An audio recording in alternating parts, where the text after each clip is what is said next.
chaputa chikuona chaputa uri kuona kushanda uka hazvingouyi nekusorotedza vanhu zvinouya nekutedza iwewe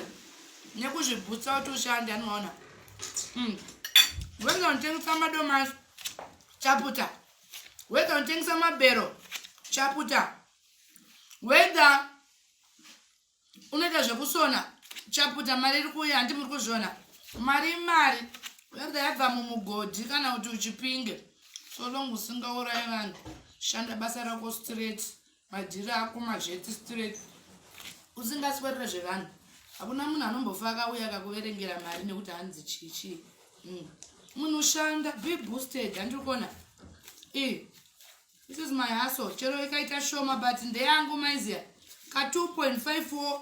wakawabatowo pazuva iroro otenda mwari handiti omwira drink